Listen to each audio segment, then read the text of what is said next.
الحمد لله والصلاة والسلام على رسول الله محمد بن عبد الله اللهم صل على رسولك سيدنا ونبينا ومولانا محمد وبارك وسلم عليه أما بعد فقد قال الله تبارك وتعالى بعد أعوذ بالله من الشيطان الرجيم بسم الله الرحمن الرحيم وكذلك مكنا ليوسف في الأرض ولنعلمه من تعبير الأحاديث والله غالب على أمره ولكن أكثر الناس لا يعلمون ولما بلغ أشده آتيناه حكما وعلما وكذلك نجزي المحسنين صدق الله العلي العظيم. அன்பான கண்ணியத்துக்குரிய நேயர்களே, அல்லாஹ் சுப்ஹானஹு தஆலா ஹஜ்ரத் யூசுப் அலைஹிஸ்ஸலாத்து வஸ்ஸலாம் அவர்களை அவர்களுடைய சகோதரர்கள் பால் கிணற்றில் தள்ளிவிட்டார்கள். அதற்கு பிறகு அவர்களை அல்லாஹ் பாதுகாத்தான். அவருடைய சகோதரர்கள் தங்களுடைய தந்தையிடம் போய் அவர்கள் செய்த தவறை, அவர்கள் செய்த பாவத்தை மறைத்து தந்தைக்கு முன்னால் நல்லவர்களாக ஆகுவதற்காக வேண்டி எத்தனித்தார்கள். ஹஜ்ரத் யாக்கூப் அலைஹிஸ்ஸலாத்து வஸ்ஸலாம் பொறுமை செய்தார்கள். அதற்கு பிறகு அந்த கிணத்தின் பக்கமாக ஒரு வியாபார வர்த்தக கோஷ்டி, ஒரு குழு சென்ற சந்தர்ப்பத்தில் அவர்கள் அங்கே இருந்த ஒரு குழந்தையை புறக்கெடுத்தார்கள். அந்த குழந்தையை அவர்கள் மிஸ்ர் நாட்டிலே கொண்டு போய் ஒரு தெருவிலே போட்டு வித்து விட்டார்கள். மிக குறைந்த விலைக்கு வித்தார்கள். அதில் அவர்கள் துறவிகளாக, அதாவது பெற்றவர்களாக, அந்த யூசுப் அலைஹிஸ்ஸலாத்து வஸ்ஸலாமுடைய விடயத்தில் பெற்றவர்களாக அவர்கள் நடந்து கொண்டார்கள். அதற்கு பிறகு அவர்களை மிஸ்ர் நாட்டில் அவர்கள் விற்கப்படக்கூடிய காலகட்டத்துக்கு சந்தர்ப்பத்தில் மிஸ்ர் நாட்டினுடைய ஒரு அதிபதி அதாவது நிதி அமைச்சர் அல்லது ஒரு ஆட்சியாளர் யூசுப் அலைஹிஸ்ஸலாம் அவர்களை பணம் கொடுத்து வாங்கினார்கள். பணம் கொடுத்து வாங்கிக் கொண்டு அவர்களுடைய அரண்மனைக்கு வீட்டுக்கு அழைத்து சென்று தன்னுடைய மனைவியிடத்தில் இவரை கண்ணியப்படுத்துவாயாக, இவருடைய ஒதுங்கந்தளத்தை அழகாக்கி வைப்பாயாக, எங்களுக்கு இவர் பிரயோஜனம் கொடுக்கலாம் அல்லது எங்களுக்கு ஒரு குழந்தையாக இவரை ஆக்கிக் கொள்ளலாம் என்று சொல்லி இவர்கள் நன்மாராயம் புத்தி சொன்னார்கள். அல்லாஹ் சுப்ஹானஹு தஆலா இவ்வளவு விடயத்தையும் சொல்லிவிட்டு சொல்லுகிறான், சகோதரர்கள் கொண்டு போய் பால் கிணத்தில் போட நாடினார்கள். பால் கிணத்தில் போட்டு அவர்களை நாசப்படுத்த நாடினார்கள். ஆனால் நாங்களோ அவர்களை அரண்மனையில் வாழ வைத்து கண்ணியப்படுத்த நாடிவிட்டோம். உலகத்தில் யாராலையும் கண்ணியப்படுத்த முடியாது, யாராலையும் கேவலப்படுத்தவும் முடியாது. அல்லாஹ் சுப்ஹானஹு தஆலா எதை நாடுகிறானோ அதை செய்யக்கூடியவன். கண்ணியம் என்று சொல்லக்கூடியது அவனுக்கு சொந்தமானது. அவன் யாருக்கு விரும்புகிறானோ அவனுக்கு அதை கொடுத்துக் கொண்டே இருப்பான். வலில்லாஹில் இஸ்ஸத்து வலிரசூலிஹி வலில் முஃமினீன். அல்லாஹ் சொல்லிவிட்டான், கண்ணியம் என்று சொல்லக்கூடியது எனக்கு சொந்தமானது, ரசூல்மாருக்கு சொந்தமானது, முஃமின்களுக்கு சொந்தமானது. அல்லாஹ் சுப்ஹானஹு தஆலா யாரை கண்ணியப்படுத்த நாடுகிறானோ அவர்களை ஈமானை கொண்டு அல்லாஹ் கண்ணியப்படுத்துவான். அன்பான நேயர்களே, அல்லாஹ் சுப்ஹானஹு தஆலா சொல்லுகிறான், வகதாலிக், அப்படித்தான் நீங்கள் பால் கிணத்தில் போற்று இவரை நீங்கள் மறைத்து விட விரும்பினீர்கள், இவரை ஒழித்து விட விரும்பினீர்கள். ஆனாலும் கூட நாங்கள் அப்படித்தான் மக்கன்னா லியூசுஃப ஃபில் அர்ள், இந்த உலகத்தையே யூசுஃபுக்கு நாங்கள் வசப்படுத்தி கொடுத்து விட்டோம். உலகத்தையே ஹஜ்ரத் யூசுப் அலைஹிஸ்ஸலாத்து வஸ்ஸலாம் அவர்களுக்கு நாங்கள் சாதுவானதாக, அவர்கள் இந்த உலகத்தில் தம்கீன், அவர்களுக்கு இந்த உலகத்தில் நிர்வாகம் செய்வதற்குரிய அத்தனை திறமைகளையும் நாங்கள் கொடுத்து விட்டோம் என்று அல்லாஹ் சுப்ஹானஹு தஆலா சொல்லுகிறான். முஃபஸ்ஸிரீன்களுடைய கருத்து பிரகாரம் இந்த ஆயத்து இறங்கும் பொழுது ஹஜ்ரத் யூசுஃபுக்கு வயது 12 இருக்க வேண்டும்.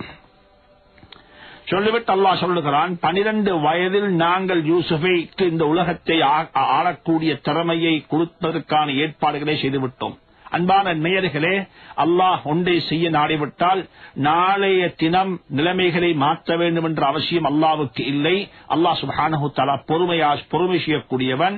அவன் ஒரு விடயத்தை செய்ய நாடிவிட்டால் அவன் அவகாசம் எடுத்து, நேரம் எடுத்து, சமூகத்தையும் யாரை கொண்டு மாற்றங்கள் உருவாக போகிறதோ அவரையும் அல்லாஹ் சுப்ஹானஹு தஆலா பக்குவப்படுத்தி அவர்களை கொண்டு அல்லாஹ் சுப்ஹானஹு தஆலா நல்லவைகளை நாடி நல்ல இடத்தில் அவர்களை வாழ வைத்து கொடுத்து, நல்லவைகளை எல்லாம் அவர்களுக்கு அல்லாஹ் சொல்லிக் கொடுத்து, நல்லவர் என்ற பெயரை மக்களின் மூலமாக அவருக்கு சொல்ல வைத்து, அப்படிப்பட்டவர்களின் மூலமாகத்தான் உலகத்தில் அல்லாஹ் சுப்ஹானஹு தஆலா புரட்சிகளையும் சாதனைகளையும் அல்லாஹ் செய்திருக்கிறான். ஃபிரௌனுடைய அட்டகாசம், மூசா அலைஹிஸ்ஸலாம் அவர்கள் பிறப்பதற்கு முன்னால் இந்த உலகத்தில் ஃபிரௌனுடைய அட்டகாசம் தலை தூக்கி நின்றது. நம் அனைவருக்கும் தெரியும். அல்லாஹ் சுப்ஹானஹு தஆலா குர்ஆனில் பல இடங்களில் மூசா அலைஹிஸ்ஸலாத்து வஸ்ஸலாம் அவர்களுடைய புரட்சி எப்படி இருந்தது, எப்படிப்பட்ட வேலைகளை செய்தார்கள் என்று சொல்லக்கூடிய விடயங்களை எல்லாம் அல்லாஹ் சுப்ஹானஹு தஆலா குர்ஆனில் சந்தர்ப்பமா பல கட்டங்களில் அல்லாஹ் சொல்லி காட்டுகிறான். ஒரு கட்டத்தில் அல்லாஹ் சொல்லுகிறான், நிச்சயமாக ஃபிரௌன் இந்த பூமிக்கு மேல் அட்டகாசம் செய்து கொண்டிருந்தான். இன்ன ஃபிரௌன அலா ஃபில் அர்தி வஜஅல அஹ்லஹா ஷியஅன். அந்த உலகத்துக்கு மேல், அந்த பூமிக்கு மேல் வாழ்ந்து கொண்டிருந்த மக்களை கூட்டம் கூட்டமாக பிரித்தான். அவர்களில் ஒரு கூட்டத்தை பலகீனப்படுத்தினான். அவர்களுக்கு பிறக்கக்கூடிய ஆண் குழந்தைகளை எல்லாம் அவன் கொலை செய்தான். அவருடைய பெண் குழந்தைகளை எல்லாம் அவன் வாழ வைத்தான். அப்படிப்பட்ட ஒரு அட்டகாசம் செய்து கொண்டிருக்கும் பொழுது அல்லாஹ் சொல்லுகிறான், இப்ப நாங்கள் நாடுகிறோம், நாங்கள் விரும்புகிறோம், அந்நமுன்ன அலல் லதீன ஸ்துதிஃபூ ஃபில் அர்த், பூமியின் மீது யாரு நெசுக்கப்பட்டு இறுக்கப்பட்டு அவர்களுக்கு துரோகங்கள் செய்யப்பட்டு யாருக்கு அநியாயங்கள் செய்யப்பட்டுக் கொண்டிருக்கிறதோ அப்படிப்பட்ட மக்களுக்கு நாங்கள் ஒரு அருட்கொடையை, ஒரு நிஅமத்தை, அவர்களை தலை நிமிர்ந்து வாழ வைத்து நாங்கள் நாடினோம். அந்த சந்தர்ப்பத்தில் தான் அல்லாஹ் சொல்லுகிறான், நாங்கள் மூசா அலைஹிஸ்ஸலாம் அவர்களை பிறக்க வைத்தோம் என்பதாக. எந்த குழந்தை பிறந்திருக்கிறதோ அந்த குழந்தையை கொண்டுதான் புரட்சி உலகத்தில் உருவாகப் போகிறது. ஆனால் அந்த குழந்தை புரட்சி செய்வதற்குரிய நுபுவத்தை குழந்தைக்கு கொடுக்கப்படுகிறது 40 வருடங்களுக்கு பிறகு. உலகத்தில் ஒரு விடயம் நடக்க வேண்டும் என்றிருந்தால் அது இன்று நாடி நாளை நடக்க வேண்டும் என்ற அவசியம் அல்லாஹ்வுக்கு இல்லை. அது அல்லாஹ்வுடைய சுன்னாவில் இல்லை.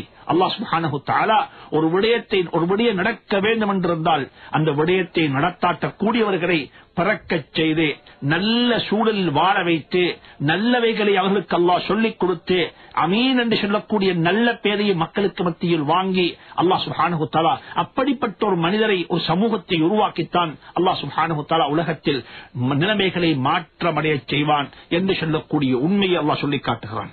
அல்லாஹ் சொல்லுகிறான், நாங்கள் இப்படித்தான் ஹஜ்ரத் யூசுஃபுக்கு இந்த பூமியை வசப்படுத்தி கொடுத்தோம். அது மட்டுமல்ல, அல்லாஹ் சொல்லுகிறான், நாங்கள் ஹஜ்ரத் யூசுப் அலைஹிஸ்ஸலாத்து வஸ்ஸலாம் அவர்களுக்கு அறிவு ஞானத்தையும் படித்துக் கொடுத்தோம். எப்படிப்பட்ட அறிவு? தீனுடைய அறிவு என்பதாகவும் வழக்கங்கள் சொல்லப்பட்டிருக்குது, கனவினுடைய பயன் என்பதாகவும் சொல்லப்பட்டிருக்குது. எப்படிப்பட்ட அறிவாக இருந்தாலும், எப்படிப்பட்ட இல்மாக இருந்தாலும் இல்முக்கு சொந்தக்காரன் அல்லாஹ்வாகத்தான் இருப்பான், அறிவுக்கு சொந்தக்காரன் அல்லாஹ்வாகத்தான் இருப்பான். உலகத்தில் அறிவு என்று சொல்லக்கூடியதுக்கு, அறிவு என்று சொல்லக்கூடிய ஒரு பொக்கிஷத்துக்கு சொந்தக்காரன் அவன் மாத்திரம்தான். அந்த அறிவை அல்லாஹ் சுப்ஹானஹு தஆலா வித்தியாசமான முறையில் மக்களுக்கு கொடுத்திருக்கிறான். ஒருவரை காட்டிலும் அல்லாஹ் உயர்த்தியும் தாழ்த்தியும் வைத்திருக்கிறான். குர்ஆனில் எந்த ஒரு ஆயத்தில் கூட மனிதனுக்கு கொடுக்கப்பட்ட வளங்கள், மனிதனுக்கு கொடுக்கப்பட்ட வளங்களை பற்றி குர்ஆன் சொல்லும் பொழுது இது உனக்கு சொந்தமானது, நீ தேடிக்கொண்டது, நீ சம்பாதித்துக் கொண்டது என்ற வார்த்தையை குர்ஆன் எந்த ஒரு இடத்திலும் கையாளவில்லை. நேர்மாறாக குர்ஆன் எப்படி தெரியுமா சொல்லுது? ஒரு மனிதன் ஒரு பாடசாலையில் படித்து, பல்கலைக்கழகங்களில் படித்து, பட்டப்படிப்புகளை படித்து, பல வகையான பட்டங்களை எல்லாம் வாங்கி இருக்கிறாரு. ஆனால் அவரை பார்த்தும் குர்ஆன் சொல்லி இருக்குது, இது நாங்கள் உங்களுக்கு படித்து தந்த கல்வி, நாங்கள் உங்களுக்கு சொல்லித் தந்த கல்வி. அல்லாஹ் சுப்ஹானஹு தஆலா கடனை பற்றி சொல்லும் பொழுது, கடன் கொடுத்தால் எழுத வேண்டும், அதை எழுதிக் கொள்வது ஒரு சுன்னத்தாக இருக்குது. பிரச்சனைகள் வராத பட்சத்தில் வராமல் இருப்பதற்காக வேண்டி நீங்கள் அதை எழுதிக் கொள்ளுங்கள் என்ற ஆயத்திலே அல்லாஹ் சொல்லும்போது சொல்லுகிறான், வலா யஅப காத்திபுன் அன் யக்துப கமா அல்லமஹுல்லாஹ். அல்லாஹ் உனக்கு எழுதச் சொல்லி தந்திருக்கிறான், இதை கொண்டு எழுதிக் கொள்வாயாக. அல்லாஹ் உனக்கு சொல்லி தந்திருக்கிறான். எப்படி சொல்லி தந்திருக்கிறான்? எழுதக்கூடிய ஆற்றலை அல்லாஹ் உனக்கு தந்திருக்கிறான். பேனா ஒன்றை பிடித்து எழுதக்கூடிய ஆற்றலை தந்தவன் அல்லாஹ். அவன் தந்த ஆற்றலை வைத்து நீங்கள் படித்துக் கொண்டீர்கள், நீங்கள் எழுதிக் கொள்ளுங்கள் என்பதாக அல்லாஹ் சொல்லி காட்டுகிறான். இதே போல அல்லாஹ் சுப்ஹானஹு தஆலா சூரா யூசுஃபினுடைய இன்னும் ஒரு ஆயத்தில் அல்லாஹ் சொல்லி காட்டுகிறான். ஹஜ்ரத் யூசுப் அலைஹிஸ்ஸலாத்து வஸ்ஸலாம் அவர்களிடத்தில் அந்த கனவுக்கு பயன் கேட்ட சந்தர்ப்பத்தில் அவர்கள் சொன்னார்கள், ذَلِكُمَا مِمَّا عَلَّمَنِي رَبِّي.